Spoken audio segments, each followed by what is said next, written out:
ठीक कराना है। आपके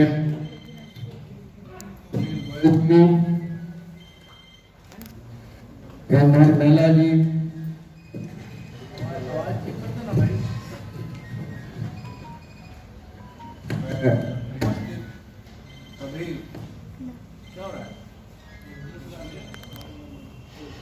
ऐसे बोल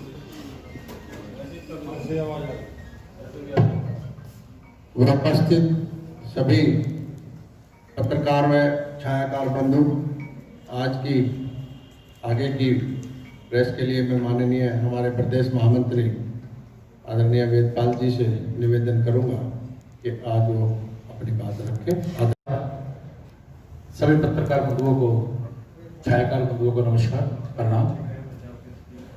आज यहाँ पर इस प्रेस वार्ता में, जैसा कि आप सभी को पता है कि किस प्रकार तीन जो सुधार के लिए कृषि कानून बने हैं, उनके लिए एक बॉर्डर पर, सीमा पर, दिल्ली बॉर्डर पर एक बवाल खड़ा हुआ है।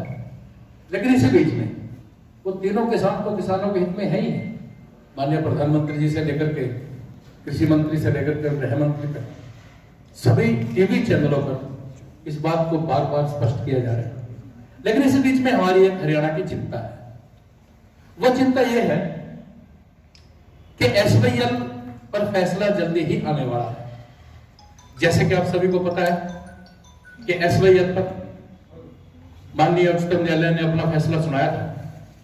उसके बाद पंजाब सरकार ने, मुख्यमंत्री अमरिंदर जी ने वहां पर विधानसभा में कानून पारित करके, जो कि अवैध था, और वो जो एसवाईएल खुदी हुई थी पूरे पंजाब में, उसको अवैध तरीके से भरवा दिया था। उसके बाद माननीय उच्चतम न्यायालय ने एक निर्देश दिया था। उसने कहा था कि नहीं, पहले आप दोनों प्रदेश आपस में बातचीत करें। तो तब मुख्य सचिव स्तर की वार्ता दोनों प्रदेशों में हुई थी। और उसके बाद जल संसाधन मंत्री के यहां मुख्यमंत्रियों को जब बुलाया गया, तो हरियाणा के मुख्यमंत्री श्रीमान मनोहर लाल जी तो वहां पर पहुंच गए थे, लेकिन पंजाब के मुख्यमंत्री माननीय कैप्टन अमरिंदर जी वो नहीं पहुंचे और वो वर्चुअल से जुड़े थे। वो सारी प्रक्रियाएं पूरी हो चुकी हैं। आज इस आंदोलन में पंजाब हमारा बड़ा भाई है। ये दो भाइयों का बंटवारा है। हम सब हरियाणा वासी ये अनुरोध करते हैं कि वो हरियाणा की सूखी धरती को, जो उसका हक है, वो उसका हक हरियाणा को दे। और ऐसे पूरे हरियाणा में लगभग 1 लाख लोग अलग अलग जिलों में बैठ करके 19 तारीख को और इस पानी की मांग अपने बड़े भाई पंजाब से करेंगे। भाईचारा चल रहा है, तो उसमें वो हमें वो पानी क्यों ना दे दे। और उसमें भारतीय जनता पार्टी भी इस मांग में उन सभी किसानों के साथ कंधे से कंधा मिला करके खड़ी रहेगी। इस मारामारी में मैं एक बात जरूर कहना चाहता हूं। वो कहावत आप लोगों ने सुनी होगी कि किसी हलवाई के यहाँ कोई खाने के लिए चला गया, और जब वो खा करके वहां कुछ मिठाई खा रहा था, तो किसी के साथ दूसरे के साथ झगड़ा हो गया। तो उसने कहा कि आपने पैसे नहीं दिए, पैसे दे करके जाओ। तो उसने कहा नहीं, मैंने पैसे दे दिए। तो उस मारामारी में वो व्यक्ति बीच में से उठ के आया और बोला कि नहीं, इसका झगड़ा तो ठीक है, आप मेरे वाले पैसे मत भूल जाना जो मैंने आपको दिए हैं। तो हरियाणा ये आज याद दिलाना चाहता है कि एसवाईएल का पानी, जो हमारी विशेषकर दक्षिण हरियाणा की जो धरती है, वहां पानी की बहुत बड़ी किल्लत है। उस फैसले को कहीं दूसरे नंबर पे ना कर दे। इसमें एमएसपी जरूरी है, मंडी चले ये भी जरूरी है, कृषि कानून भी जरूरी है, लेकिन इन सब के लिए, फसल पैदा करने के लिए पानी भी जरूरी है। इसलिए एसवाईएल का पानी जो हरियाणा का हिस्सा बनता है, वो हरियाणा को चाहिए। इसलिए बात हमने आज के बीच में रखी। और जहां तक तीनों कृषि कानूनों का जिक्र है, उसमें जो 3 कानून हैं, वो तीनों कानूनों के बारे में आजकल पत्रकार महोदय भी उन सब के बारे में खूब जानते हैं। और वो चर्चा भी बहुत बड़े स्तर तक सभी कानूनों के बारे में हो चुकी है, चाहे कृषि उपज व्यापार एवं वाणिज्य संवर्धन और सरलीकरण 2020 यानी farmer produce trade commerce promotion and facilitation हो, या दूसरा कानून किसान सशक्तिकरण तथा संरक्षण मूल्य आश्वासन तथा कृषि सेवा दूसरा कानून हो, और या तीसरा आवश्यक वस्तु संशोधन अधिनियम हो। पहले कानून में केवल किसानों को आजादी दी गई है, मंडी यथावत रहेगी, अगर उसका एमएसपी से ऊपर बाहर बिके तो वो बेच ले, नहीं तो वो मंडी में आकर के बेच दे, यह पहला कानून। दूसरा कानून, आज लगभग 7-8 प्रदेशों में कॉन्ट्रैक्ट खेती चल रही है, उसमें महाराष्ट्र, गुजरात, पंजाब इस प्रकार के प्रदेश आते हैं, वो सुरक्षित और संरक्षित हो, उसके लिए कानून लाया गया है। इसमें मैं एक बात बिल्कुल स्पष्ट कर देना चाहता हूं, इस दूसरे कानून की धारा 8 में यह स्पष्ट तौर पर लिखा हुआ है कि किसी भी एवज में या जो वहां पर खेत में जो लागत लगेगी, अगर कोई कंपनी या कोई व्यापारी देगा तो उसकी एवज में वो उसकी जमीन को ना पट्टे पर ले सकता, ना उसको गिरवी रख सकता, ना उसको खरीद कर सकता, और ना ही किसान से बंधुआ मजदूरी करा सकता। अगर कोई ऐसा एग्रीमेंट इस प्रकार का कोई गलत तरीके से करता है तो वो पहले ही कानून में पूरी तरह से अवैध है। और ऐसे तीसरा कानून जो 1955 में बना था, आवश्यक वस्तु संशोधन अधिनियम, उस वक्त जो आवश्यक वस्तु संशोधन अधिनियम जो अब लेके आए हैं 1955 में, देश के पास खाने के लिए अनाज की कमी थी, इसलिए वो कानून लेकर के आए थे कि भी कोई भी व्यक्ति जो इस देश में अनाज पैदा करेगा वो अपने खाने पीने से ज्यादा की उपज या फसल, गेहूं या चावल या जीरी वो नहीं रख सकता था, उसको वो मंडी में बेचनी ही पड़ेगी। उसमें केवल यह संशोधन किया है कि आज किसान चाहे तो उसका स्टोर कर सकता है, और जो उसको प्रोसेसिंग करेगा, प्रोसेस करेगा, यानी जो उससे प्रोडक्ट तैयार करेगा, वो भी उसका स्टोर कर सकता है। अगर कीमतें 50% से ज्यादा बढ़ गई तो वो कानून फिर से लागू हो जाएगा, और उसके जो स्टोर में अनाज है उसको वापस सरकार ले लेगी, उसको वापस ले लेगी। अब इसमें विषय ये होता है, एक भ्रम फैलाया जाता है, वो मैं आपसे बाद में चर्चा करूंगा, उस भ्रम के बारे में भी चर्चा करेंगे। और तीनों कानूनों में जो किसान यूनियन मांग करते थे, चाहे दादा महेंद्र सिंह टिकैत से लेकर के और जितने भी किसान नेता हुए, जब वो किसान यूनियन मंच पर जाती थी तो एक ही मांग करती थी कि वो दिन कब आएगा जब किसान अपनी मर्जी से फसल के दाम लगाएगा और अपनी मर्जी से बेचेगा। मंच पर जाते एक बात कहते थे कि हमारी फसल और अनाज को ऐसे उछाड़ उछाड़ कर देख करके उसकी कीमत लगाते हैं जो बर्दाश्त के बाहर है, किसानों को दी है। अब कुछ संशय जो किसानों के अंदर जो भ्रम फैलाया गया है उसके बारे में मैं चर्चा जरूर करना चाहूंगा। एक भ्रम फैलाया गया कि एमएसपी समाप्त हो जाएगा। एमएसपी किसी भी कीमत पर समाप्त नहीं होगा, ना ही कोई कर सकता और ना ही ये होगा। इसको सभी सरकारी स्तर पर भी इसको बोला जा चुका है। और दूसरा, जो एमएसपी है वो केंद्रीय लागत एवं मूल्य आयोग तय करता है। इन तीनों कानूनों से एमएसपी का जो एजेंसी तय करती है उसका कोई लेना देना नहीं है, वो एज इट इज यानी यथावत है, उससे कोई छेड़खानी नहीं की गई। लेकिन उसके बाद भी अगर ये किसानों में जो संशय है इसको दूर करने के लिए जो अभी किसान संगठन माननीय कृषि मंत्री से मिले थे, उन्होंने स्पष्ट कहा क्योंकि हम दे ही रहे हैं तो इसको लिख के देने में हमें किसी भी प्रकार का कोई भी एतराज नहीं, हम लिख के देने के लिए तैयार हैं। दूसरा संशय, मंडियां नहीं चलेगी। यदि जो एपीएमसी एक्ट है वो प्रदेश का है, वो प्रदेशों में चलता है, लेकिन वो भी सरकार ने कहा है कि इसमें एपीएमसी एक्ट को भी छेड़खानी नहीं की गई। लेकिन उसके बाद भी संशय दूर करने के लिए यह भी सरकार लिख को देने के लिए तैयार है। यह प्रस्ताव दिया गया है कि भी हिंदुस्तान के अंदर मंडियां बंद नहीं होगी, बल्कि उनके सशक्तिकरण के लिए, उनके मजबूती करने के लिए केंद्र सरकार उसमें सहयोग करेगी, उसमें मदद करेगी। तीसरा समस्या फैलाया जा रहा है कि एक पैन कार्ड पर व्यापार अगर कोई करेगा तो कल को उसके पैसे देने में उसमें दिक्कत आएगी। उसमें भी स्पष्ट तौर पर सरकार ने कहा है कि भी किसानों की मांगबाजी, पैन कार्ड पे हो सकता है गड़बड़ हो जाए, और जब भी कोई कानून बढ़ता है उसमें संशोधन होते रहते हैं। जीएसटी में 300 से ज्यादा संशोधन हो गए, उसमें भी सरकार ने कहा है कि यह भी एक रजिस्टर होगा और रजिस्टर्ड होने के बाद ही कोई भी व्यापारी ऐसे व्यापार कर सकेगा।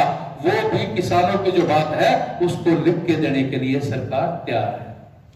उसके बाद कहा गया कि एसडीएम के यहां तो फैसले ठीक नहीं होंगे, तो यह भी सरकार ने कहा कि वो भी हम लिख के देने के लिए तैयार है। कोई वहां जाए तो ठीक है, नहीं इसको सिविल कोर्ट में भी ले जाया जा सकता है, इसके लिए भी सरकार लिख के देने के लिए तैयार है। यानी ये जो संशय और भ्रम जो विपक्ष के द्वारा फैलाए गए, इन संशय और भ्रम को दूर करने के लिए हर चीज सरकार लिख के देने के लिए तैयार है। 24 घंटे सरकार के दरवाजे खुले हुए हैं। माननीय प्रधानमंत्री श्री नरेंद्र मोदी जी के नेतृत्व में जब से वो बने हैं तब से किसान किस प्रकार वो मजबूत हो, इस प्रकार के कार्य किए जा रहे हैं। 2014 में गेहूं का रेट भी 1400 रुपए क्विंटल था और जीरी का रेट भी 1400 रुपए क्विंटल। आज जीरी 1888 रुपए क्विंटल है, यानी लगभग 500 रुपए क्विंटल, एक क्विंटल पर जीरी का रेट बढ़ा है। और जहां तक गेहूं का सवाल है, उसका रेट अभी 1975 रुपए किया है, यानी 650 रुपए गेहूं के रेट में इजाफा किया। और आगे जो रेट बढ़ेंगे वो महंगाई दर के हिसाब से बढ़ेंगे, ऐसा 2017 में केंद्रीय लागत एवं मूल्य आयोग को संशोधन करके दिया है। तो मुझे लगता है इन सारी बातों के बाद और बहुत ऊपर से स्तर तक भी इस बात के लिए प्रार्थना की गई है कि इतनी सर्दी में हमारे सभी किसान भाई वहां पर बैठे हुए हैं, वो इन बातों को जो सरकार लिख के देने के लिए तैयार है। और एक नया कानून जो बना है वो इसके अनुसार अपना वहां पर से आंदोलन वापस ले। और जहां तक पुराने कानूनों की बात है, इतने सालों से पुराने कानून चले रहे थे, तो किसान आत्महत्या क्यों कर रहा था? अब ये नए कानून आए तो इसको हमें आजमाना चाहिए। और इसमें कोई किसी प्रकार का वो नहीं है, केवल एक संशय ये है कि अगर कार में बैठ करके आप यहां से और चंडीगढ़ जाओ और कोई कहे बिना कार में मत बैठना वरना तो एक्सीडेंट हो जाए। ये एक खामखा की अवधारणा और संशय है। ना ही एमएसपी बंद होगा, ना ही मंडी बंद होगी, और कृषि अदालतें भी बनाई जाएंगी। ये सब के आश्वासन पूरी तरह से केंद्र सरकार दे रही है। तो मुझे आपको और अब तक आंदोलन ठीक ठाक चल रहा है, लेकिन इसमें कुछ जो सबसे पहले तो पंजाब के मुख्यमंत्री ने ही यह बात कही थी, इसमें नेशनल सिक्योरिटी को खतरा। सबसे पहले यह बात पंजाब के मुख्यमंत्री ने उठाई, और उसके बाद जो है टुकड़े टुकड़े गैंग वहां पर आ गए, जो सीए के विरोध में थे वो वहां पर आ गए। उनका वहां पर क्या काम है? हम सब किसान हैं यहां पर जो बैठे हैं, और इसमें जो प्रगतिशील किसान है ज्यादा से ज्यादा ये उनका फायदा होने वाला है, जो खुद उगाते हैं, जो पपीता उगाते हैं, जो करेला उगाते हैं, जो एलोवेरा की खेती करते हैं, उनके लिए एक बाजार खुला है। आम किसान तो एमएसपी में मंडी में खरीदे, उसमें किसी प्रकार की कोई छेड़खानी नहीं की गई है। और हरियाणा ने तो मार्केट फीस को भी घटा करके 1% कर दिया गया है। और केंद्र सरकार ने भी कहा है जो प्राइवेट मंडियां बाहर बनेगी, अगर प्रदेश सरकार चाहे, क्योंकि एपीएमसी जो प्रावधान है वो प्रदेश सरकारों का है, वो भी उस पर टैक्स लगा सकती है। यदि किसी भी प्रकार की बात जो संशय है वो केंद्र सरकार ने नहीं रखी है।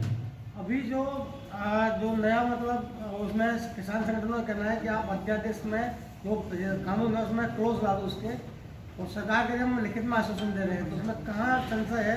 किसान कहते हैं आप क्लोज। देखिए, मुझे लगता है कि अब तो एक तरह से वो कहते हैं ना भी हट हो गई, वरना पहले मांग यही थी कि एमएसपी का आश्वासन लिखित में दिया जाए, उसके लिए तैयार है सरकार। और वो उन्होंने जो ड्राफ्ट उसमें कहा भी है कि हम उसको देने के लिए तैयार है, क्योंकि वो चल ही रहा है, उसको कोई माई दलाल नहीं छेड़ सकता।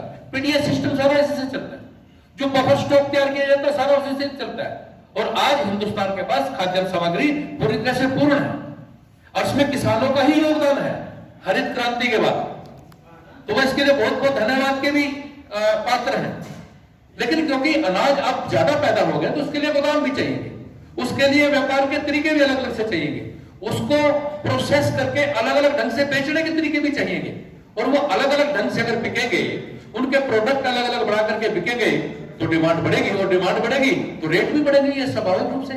वीरपाल जी, ऐसा नहीं लगता कि ये जो अब इतनी एनर्जी हो रही है, इतना रिसोर्सेज, इतने संसाधन, आप प्रेस वार्ता कर रहे हैं, जगह जगह हंगामा हो रहा है, ये काम पहले भी हो सकता है? देखिए, मुझे लगता है हरियाणा की भारतीय जनता पार्टी ने इससे पहले भी बहुत सी प्रेस वार्ताएं की थी, और यहीं पर प्रेम प्लाजा में आप सब आए थे, और उस वक्त किसान गोष्ठियां भी बहुत ज्यादा की थी, ट्रैक्टर मार्च भी हमने लगभग 35-36 के करीब किए थे, और हरियाणा का किसान तब पूरी तरह से इस बात को समझ गया था।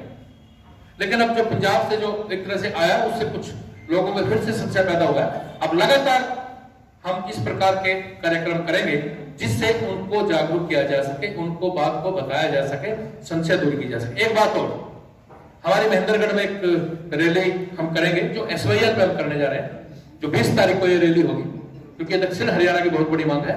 तो पहली रैली हमारी वहां पर महेंद्रगढ़ में होगी 20 तारीख को, जिसमें माननीय प्रदेश अध्यक्ष जी, माननीय मुख्यमंत्री जी सभी, और इसमें हमारे प्रभारी जी, सभी नेता उसमें शामिल रहेंगे, जो हमारी महेंद्रगढ़ में होगी। आज की प्रेस वार्ता में ये भी बताना चाहिए। सर, SYL के मुद्दे पर मुख्यमंत्री मनोहर लाल खट्टर जी ने कहा नहीं मिल पाया, तो आपको नहीं लगता है कि वो? देखिए, जो माननीय उच्चतम न्यायालय ने कहा था कि सरकार अपने स्तर पर वार्ता करे, उसमें जो मुख्य सचिव स्तर की वार्ता थी वो वार्ता हो चुकी, जो मुख्यमंत्री स्तर की वार्ता थी वो वार्ता भी वहां पर हुई है। लेकिन अब माननीय उच्चतम न्यायालय ने इसमें फैसला करना है, और हम इसको स्पीड अप करना चाहते हैं। और उसमें अगर कोई डेलीगेशन की बात माननीय मुख्यमंत्री जी ने कही थी, तो वो बिल्कुल उसमें वो मिलने का उनका कार्यक्रम रहा होगा, लेकिन क्योंकि ये थोड़ा सा आजकल जो कोरोना वगैरह है उस वजह से ये रहा होगा। लेकिन क्योंकि अब उच्चतम न्यायालय इस पर फैसला देने वाला है जल्दी ही, तो हमारा सिर्फ ये है कि भाई हमारे इस इतने बड़े मुद्दे को, जो जल से ही सब कुछ पैदा होता है, उसको गौण ना कर दिया जाए। और 19 तारीख को सभी हरियाणा के किसान, जैसे मैंने बताया, लगभग 1 लाख किसान SYL पर अलग अलग जिला मुख्यालय पर वो अपनी बात रखेंगे SYL के पानी के बारे में, और उसमें भारतीय जनता पार्टी पूर्णतः रूप से उनका सहयोग करेगी।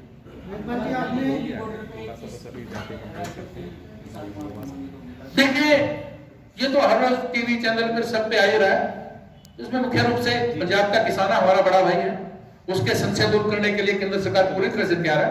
हमारा उनसे हाथ जोड़ करके अनुरोध है, प्रार्थना है कि अपने छोटे भाइयों को भी आप SYL का पानी दे दें, ताकि यहाँ की जो सूखी धरती है उसमें भी हम किन्नू बस। एक उदाहरण देके बात की।